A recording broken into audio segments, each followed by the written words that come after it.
today is the second day of February 2016, and this is Wayne Goldsboro Television. I'm Wayne Alley. And I'm Kate Daniels. And I hope you're doing well. We missed you yesterday. Yes, sir. All Glad right. to be back. But you came back on a wonderful day. Oh, a wonderful day. What is so glorious about today? Today is February the 2th. It is Groundhog Day. Woohoo! Oh. Did you see the movie Groundhog Day? I did. With Bill Murray? I did. It just never ends. It never ends. And I will say, I watched it years ago, and I didn't think it was funny. And I actually watched it again like 2 years ago, and I thought it was so funny. It's hilarious. It is so funny, but I did not think it was that funny when I first watched it. I can understand that because there's such dry humor in it. Yeah. And things that you just don't follow or understand. Yeah. You have to almost watch it twice or three times, in fact, before you get a lot of the stuff in there. Well, they started playing it last night, I've noticed, on several of the stations, so I would bet you're gonna be able to watch it today if you hadn't seen it in a while. My only wish is it doesn't end up like the Christmas movie, you know. The Christmas Story with the you'll shoot your eye out. Yeah, where it comes back every year for 100 years. Yeah. You know, you get tired of things like that. Yeah. You know. Anyway, it's Happy Groundhog Day. Hope Yeah. you've got a tree up. And the thing is that what that means and signifies, it kind of all started a long time ago with Punxsutawney Phil out of Punxsutawney, PA. When he showed his ugly head, I'm sorry, Phil, but he showed his head and somebody said, you know what that means? That means it's going to be another 6 weeks of winter. 6 weeks of winter. And I think what they meant was it's going to be 6 weeks of bad weather. Right. Because actually there is only 6 more weeks of winter. Because today's a dead set middle of it? Today's the middle of winter. Okay. So we will move along, and maybe there will be, maybe there won't. There's going to be. I do know there's going to be some rain between now and then, and we might get some weather. Right. According to weather forecaster Pat. Who is the best of the best? Oh, she is. She is. She is. Something's going to happen in March, and I bet she's right. So we'll have to write that one down. Okay? That's right. That's right. You Here's heard today's it here. trivia question for today. Today's trivia question. Let's pick one here. The category is seas. Oh, my goodness. Okay. No, I don't like that one either. What was the name of the mascot for Chicken of the Sea Tuna? And it didn't say this, but it was voiced by a guy by the name of Herschel Bernardi, who played the lieutenant on the TV series Peter Gunn back in the late 50s.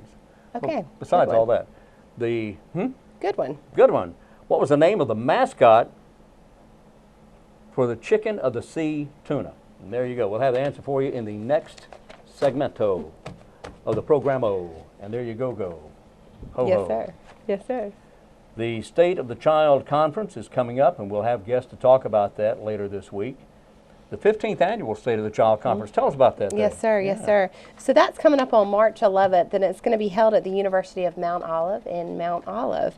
There is workshop topics, just to give you a little teaser: trends in child fatalities, gang education and awareness, Affordable Health Care Act, autism, building communities, darkness to light.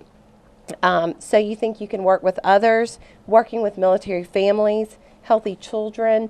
There are so many workshop topics that they're going to be going over, and there's going to be quite important conversations just based on those few that I noted with you. So it's going to be at 8:30. Conference registration starts, and it'll close the end of the day from 2 to 3. The closing speaker will be David Rendell, Using Your Uniqueness. Now, David Rendell is, I'm so pleased to see that. He is the author of a book called The Freak Factor. He is, has deep roots with Mount Olive, but he travels all over the country.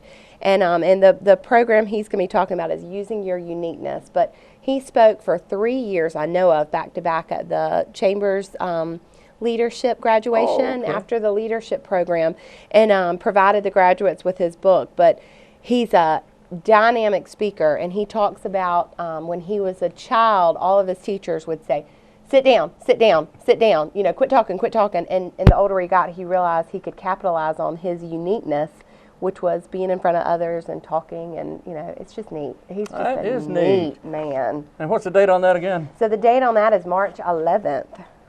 Outstanding. March 11th. March 11th. Okay. That's great. All right, excellent. And I believe there is a $25 fee, and then you get all that for only $25, and I believe lunch is included in that. Anyway, we'll tell you more about that. We'll hear more about that later in the week. Right now, let's go to our interview on Wayne Goldsboro Television.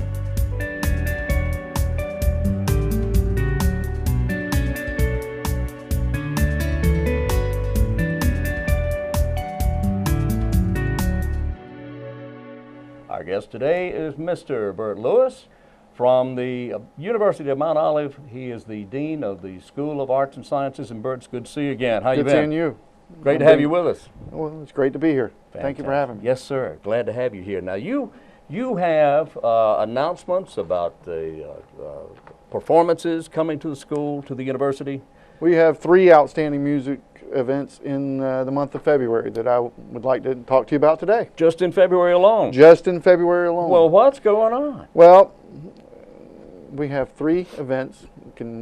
If you're interested, if you love jazz. Love jazz. Our first event features Ethan Uslan. I hope I am saying his name properly. I hope you are too. He's watching, you know. Yeah, he's ragtime, jazz, silent film pianist. Really? Yes, he's originally he's based in Charlotte, but he will be here on February 4th at 7:30 at the Hazel Waters Carnegie Arena, Hazel Waters Assembly Hall. Assembly Hall. On Wooten Street down in Mount Olive. Right. And then if you're that's in the old so in the old school. You're correct. That refurbished building. Yes, it's that beautiful place. Oh, it's beautiful gorgeous. place. Yes, it is. He has played all over the world. Wow. And so we're going to be treated to a real gem of a concert that night. It's free. Come out, really? Have fun. If you love jazz music, I'm expecting a tremendous show. Well, that's fantastic. And with his background like that, that will be a great show. And it's free. It's free. It is free.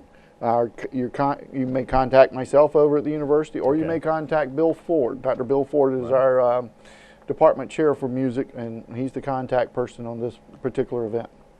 Man, that's great. That is great. That's going to be a great show. You say February 4th. February 4th, 7:30 p.m. 7:30.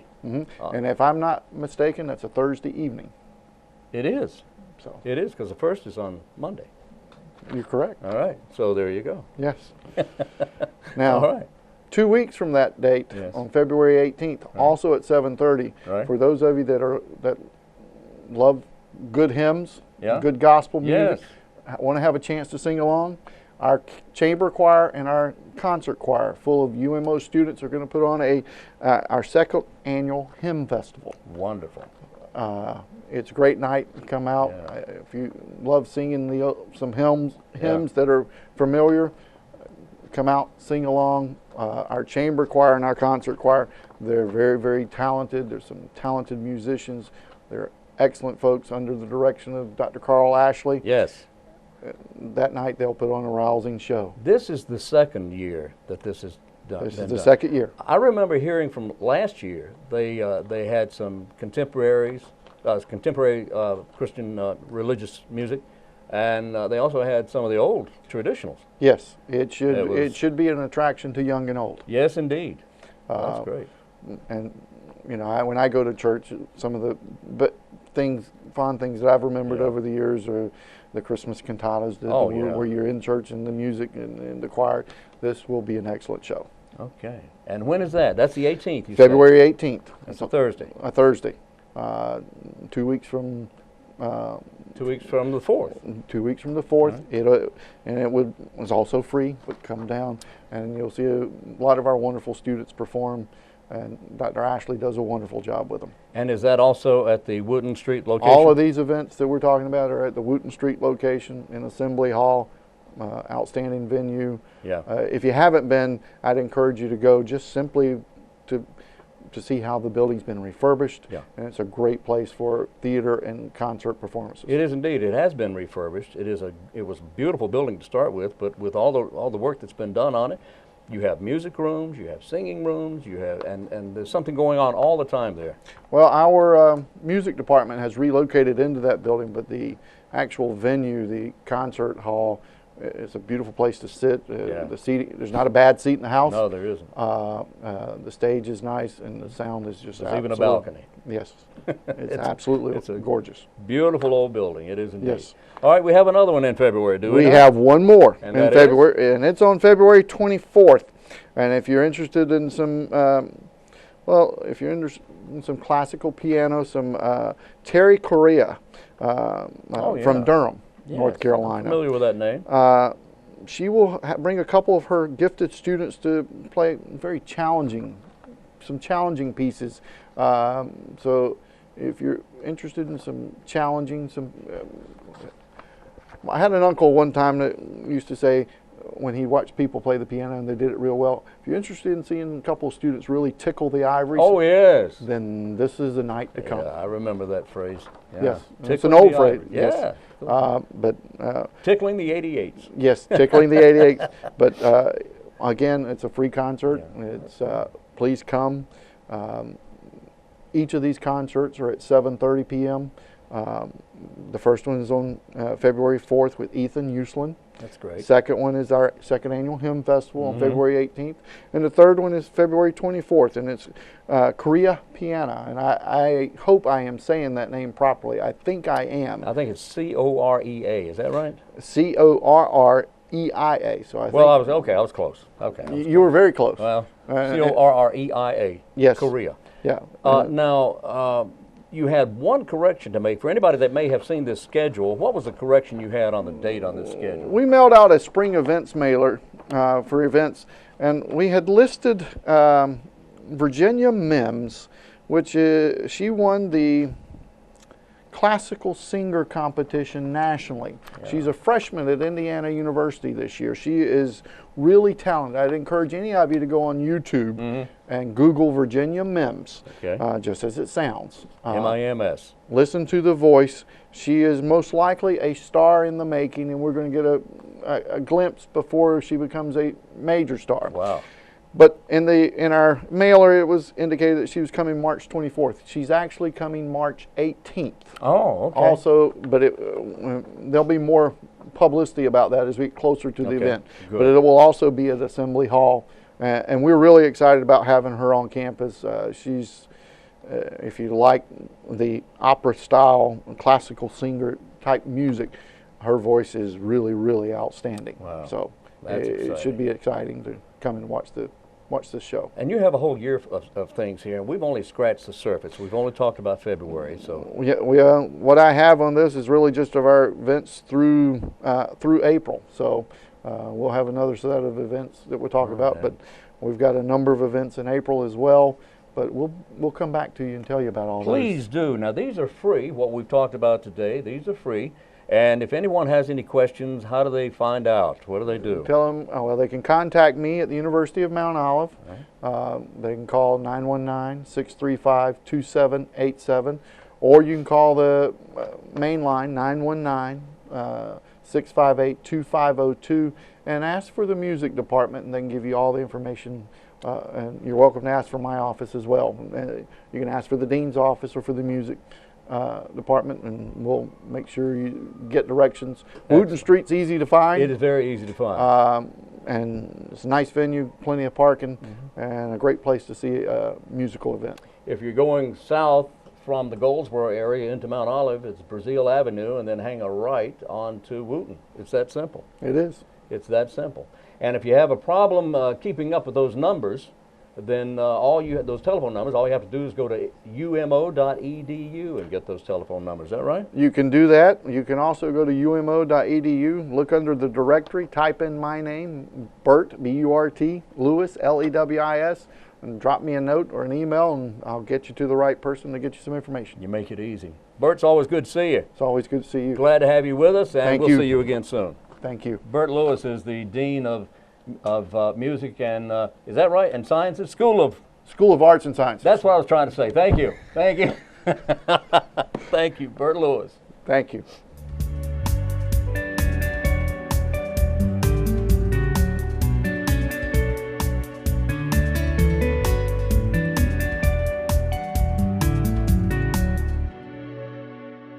Today we're in the office of Wayne County Fire Marshal Bryan Taylor. Bryan, appreciate you being with us. How you doing? Doing fine. Okay. What does a fire marshal do? What are you responsible for? Tell me about your department.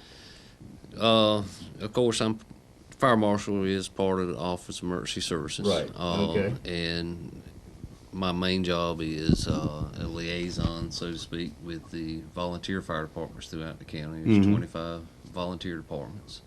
Also assist them when needed or when they ask for on fire investigations. assist them with budget preparations, capital improvement plans, response areas and that kind of thing. All right, so are you ever involved with fighting the fire itself? Do you actually go out in the field? No, I do not fight the fire, as part of the job. Part of the job. Do that. Yeah, have you ever been a fireman? Yes, I have. Where were you stationed? I started out as a volunteer in Mount Olive, and then from that point, in '94, I became a paid firefighter in Mount Olive, and then I come to work with the county as the county fire inspector in 2002, and just progressed since then. Moved right on up. Okay, so how long have you been the fire marshal?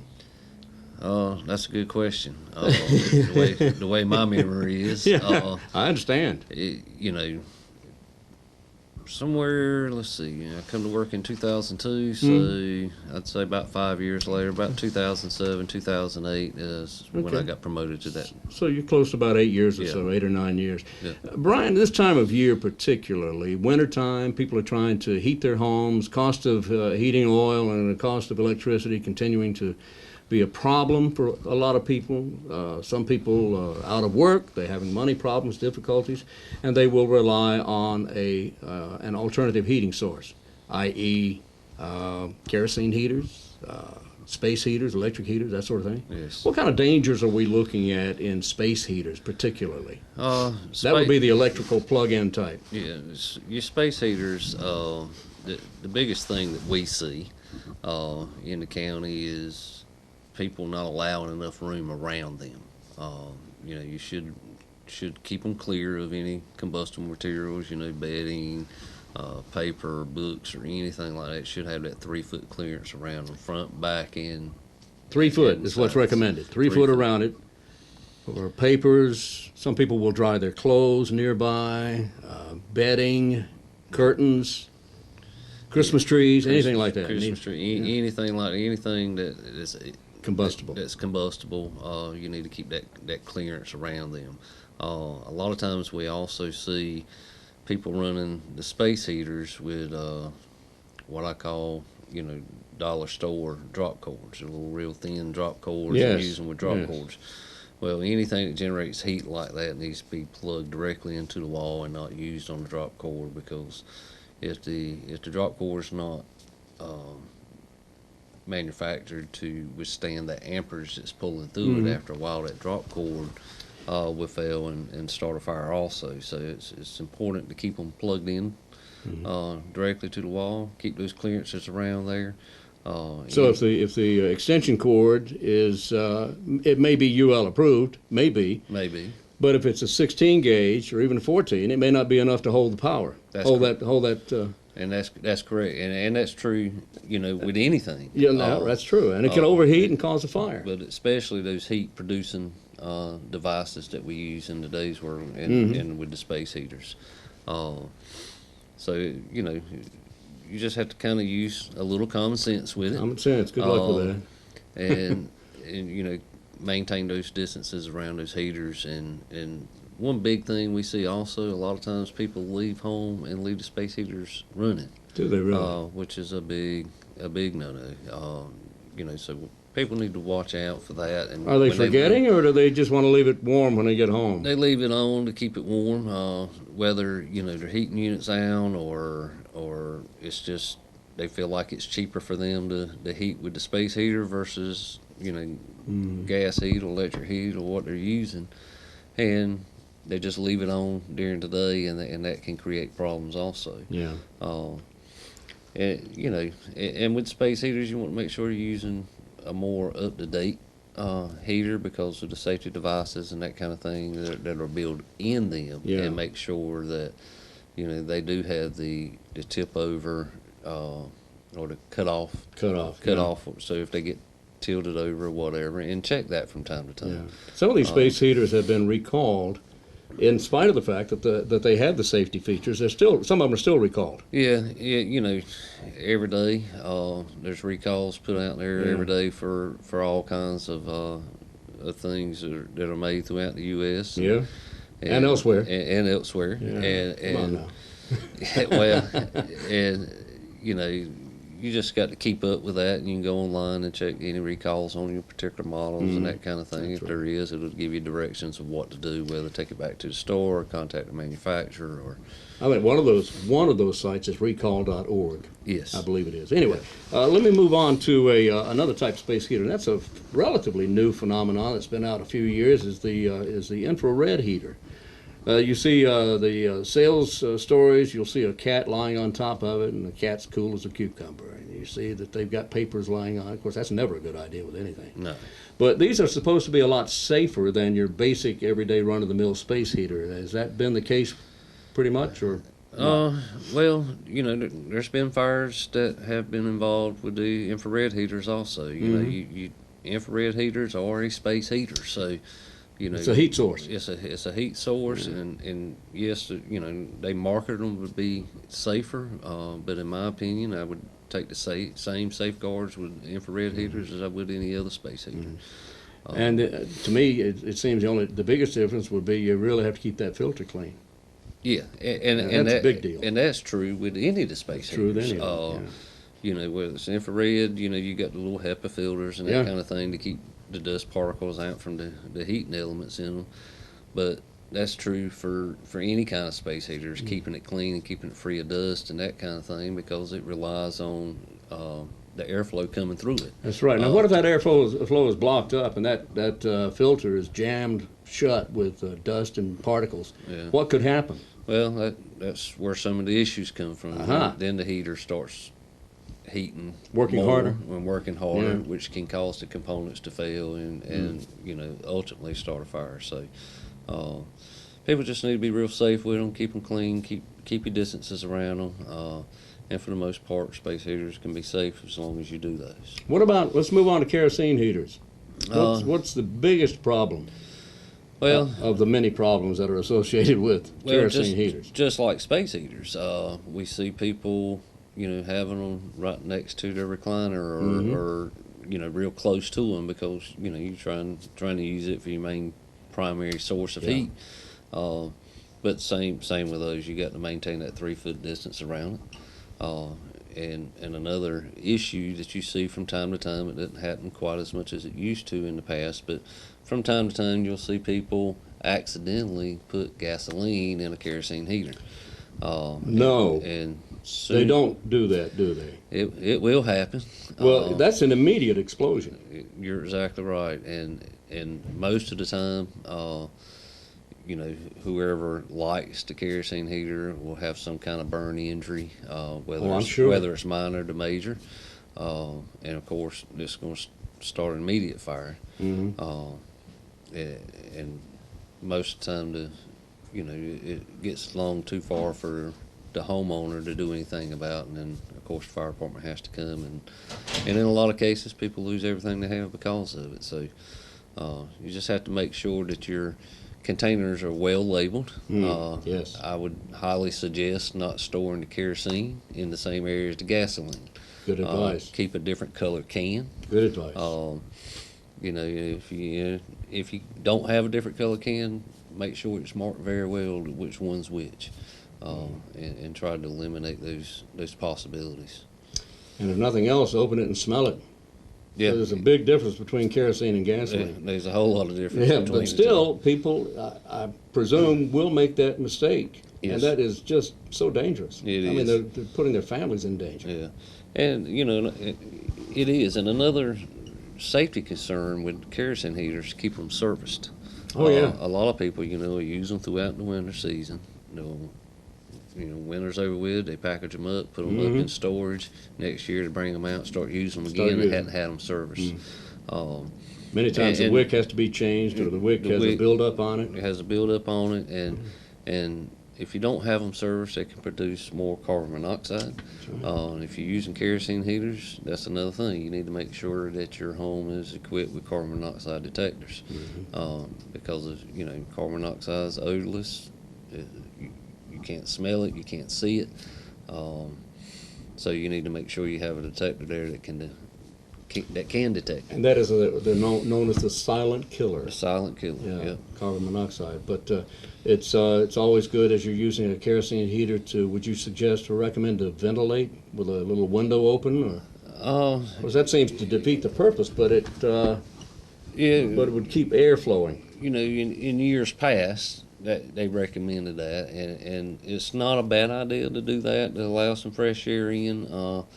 But in today's world, again, you know, with technology, advances in technology and stuff, they're supposed to be they burn cleaner. Oh, really? So they not supposed to produce that carbon dioxide as Oh, much. really? But that's if you keep it up and keep it maintained as the manufacturer suggests. Well, even so, some people might be willing to take that risk. Yes. And it's a risk. Yes, it is. Regardless. It really is. Yeah. Kerosene heater's been around a long time, so space heaters. But regardless of what you're using, you recommend a 3-foot buffer area around the heater, Yes. keeping flammable and combustible items away. Use some common sense. Make sure you're using kerosene and not gasoline. That's right. On your space heaters, keep the filters clean. Once a week. Pull them out and dust them off. Yep. Do you wash some of those? Some of those you can wash. Some of those you can wash, but you have to, you know, you're going to have to read your instructions to see how, you know, what's the best way to take care of your filters. Right. So alternative heat source is not a bad idea as long as you're careful and you know what you're doing. That's correct. All right. Well, and it's especially the kerosene heater, there's no electricity needed for that. So when your power goes out, if you don't have a fireplace, it's nice to have that. Yes, and a lot of people do that. You know, unfortunately, we experienced a little bit of winter weather. And the likelihood of us experiencing more in the next couple months, you know, is, I don't want to say high because I don't want people to start thinking I'm predicting the weather. But this is February. It gets cold in February. And that's where we generally get our coldest time. That's right. If we get any major winter storms, that's when it comes. And of course, as everyone's seen, we, you know, with Raleigh and the Durham area with all the power outages that they had, even though we experienced a few here in Wayne County, during these cold times it can get kind of tough to stay warm. So a lot of people use the kerosene heaters. They got kerosene heaters in the barn, and that's what they got them for. But they, you know, they got the kerosene heaters, and they've also started using the portable propane heaters, the little camping bottles plug into. So just keep them, you know, keep those same distances, you know, and just be careful and common sense, and make sure you got those detectors and use a little common sense, and things should go well. Bryan Taylor is the fire marshal for the County of Wayne. And Bryan, we appreciate you talking with us. Thank you. Thank you.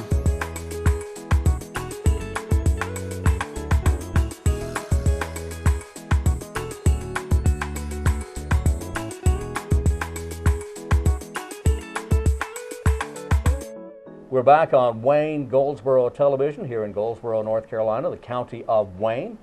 I am Wayne. What county are you? I'm Kate County. Kate County. Kate County. Okay. Kate County. Kate is the president of our local Chamber of Commerce of Wayne County. We're very pleased to have you with us as co-host on the program. Thank you. You are such a busy person. You're going all the time. In lots of different ways, and you're very patient. You're very patient. Hey, you know what? Having me on. Okay. Thank you. I could never be a doctor because I have no patience. Where did that come from? With us, there's more. Anyway, looky here. Yesterday, we had a lot of confusion, or I created a lot of confusion about a telephone number. Here's the telephone number about the Gateway Transportation thing coming up over at the Senior Center. Okay. Well, for one thing, I can't read, and for another thing, I can't read. Plus, I can't remember things, and I have a problem with my memory. What did I just say? See, anyway, here's the thing. This man can remember every number. You probably messed up if you read it off of something. Well, he knows every phone number I think he's ever heard. I know that in a series of numbers there's always a 1 somewhere. Somewhere in there? Yeah, or 2, or 3, or 4, and sometimes even more than that, 5 or 6 or 7 or 8 or 9, or 0. But here's the number for the director, Fred Fontana. We'll be at the Peggy Seeger Senior Center on February 3rd. That's tomorrow. Yes. That is tomorrow. That's Wednesday at 10:30 tomorrow morning. He'll be sharing information on transportation, bringing updates and charges that have been made in Gateway Transportation Authority. I'm sorry, I said charges. Changes. I can't read either. Anyway, you'll also have an opportunity to share with him any concerns you might have about Gateway. Let me tell you something. We are so fortunate to have this Gateway transportation system here in Wayne County. Fred is doing an amazing job with this thing. People can ride for next to nothing. That's on the buses. Plus, we have the vans. If you have to be somewhere, if you have a doctor's appointment, you call, and it's so inexpensive to ride Gateway. You need to call for a van a couple of days ahead of time, but for the bus system, it's just amazing. And you need to see our new transportation system, the new center. Right? Beautiful. It is absolutely gorgeous. But anyway, if you want to talk to Fred and find out what's going on, any changes that have been made, any kind of what the rates are and the new routes and everything, it's great. Go to the Peggy M. Seeger Senior Center. This is tomorrow morning at 10:30. If you have any questions at all, the number is 919-705-1785. 919-705-1785. That was 2 years before our Constitution was written. Just thought I'd throw that in. Throw that in there. That's very good. Very good. What do you think? No, never mind. Okay. Answer to our trivia question for today. Chicken of the sea tuna. The commercials they're talking about started back in the late 60s, early 70s. Mm-hmm. And this tuna fish would be rolling around, and it was a commercial. Right. And the mascot's name was Charlie. Yeah. Charlie Tuna.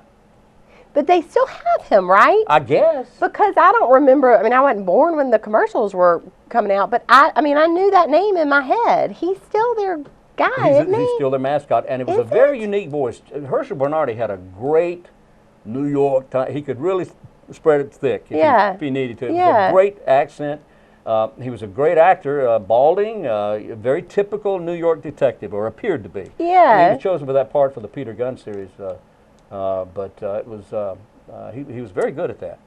I'm gonna have to look that up because look that up. Yeah, and he would always, he always wanted to become a chicken of the sea tuna because it was the top of the line, right? Yeah. So whenever the hook would come down into the water to catch the tuna, he'd always miss it, and a sign would come down and say, "Sorry, Charlie.